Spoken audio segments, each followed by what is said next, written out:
সব অনিশ্চয়তা কাটিয়ে অবশেষে শুরু হতে যাচ্ছে বাঙালির প্রাণের উৎসব অমর একুশে বইমেলা। বাংলা একাডেমি ও সোহরাওয়ার্দী উদ্যান জুড়ে শেষ সময়ের প্রস্তুতি। বহুমাত্রিক বাংলাদেশ প্রতিপাদ্য নিয়ে এবারের মেলায় অংশ নিচ্ছে ৫ শতাধিক প্রকাশনা প্রতিষ্ঠান। থাকছে পরিবেশ বান্ধব আয়োজন ও কঠোর নিরাপত্তা ব্যবস্থা। বিস্তারিত সহকর্মী শেখর আজাদের রিপোর্টে। কেউ স্টলে রঙের শেষ আঁচড় দিচ্ছেন, কোথাও চলছে কাঠামো নির্মাণের কাজ। নির্ধারিত সময়ের মধ্যে কাজ শেষ করতে দিনরাত পরিশ্রম করছেন শ্রমিক ও প্রকাশনা সংশ্লিষ্টরা।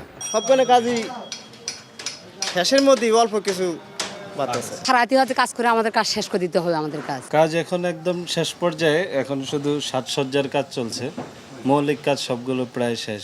আশঙ্কা কিছু নাই, যদি প্রাকৃতিক কোনো রকমের দুর্যোগ না হয় এমনি খুব মেলা ভালো হবে। উনি যে ভাড়া মৌকুবের যে সিদ্ধান্ত জানিয়েছেন এটা আসলে খুবই ভালো একটা ব্যাপার। মৌকুব হওয়াতে ধরেন যারা না আসে তারাও অনেকে চলে এসছে। বৃহস্পতিবার উদ্বোধনের মধ্য দিয়ে শুরু হবে 18 দিনের বইয়ের উৎসব। চলবে 15ই মার্চ পর্যন্ত। ছুটির দিন ছাড়া প্রতিদিন বেলা 2টা থেকে রাত 9টা পর্যন্ত এবং ছুটির দিনে সকাল 11টা থেকে রাত 9টা পর্যন্ত খোলা থাকবে মেলা। রাত 8:30টার পর বন্ধ হয়ে যাবে প্রবেশপথ। এবারের বইমেলায় অংশ নিচ্ছে 549টি প্রকাশনা প্রতিষ্ঠান। মোট ইউনিট থাকছে 1018টি। বাংলা একাডেমি প্রাঙ্গণ ও সোহরাওয়ার্দী উদ্যান জুড়ে বসবে লেখক, পাঠক, প্রকাশকদের মিলন মেলা। লিটল ম্যাগাজিন চত্বরে থাকবে 87টি স্টল। শিশুদের জন্য যথারীতি থাকছে আলাদা শিশু চত্বর। প্রতি শুক্র ও শনিবার সকাল 11টা থেকে 1টা পর্যন্ত থাকবে শিশু প্রহর। এছাড়া প্রতিদিন অনুষ্ঠিত হবে সেমিনার, সাংস্কৃতিক অনুষ্ঠান এবং নতুন বইয়ের মোড়ক উন্মোচন। নিরাপত্তা নিশ্চিতে বসানো হয়েছে পর্যাপ্ত সিসিটিভি ক্যামেরা ও আরসোয়ে। আইন শৃঙ্খলা রক্ষায় দায়িত্ব পালন করবে পুলিশ, র্যাব, আনসার সহ বিভিন্ন গোয়েন্দা সংস্থা।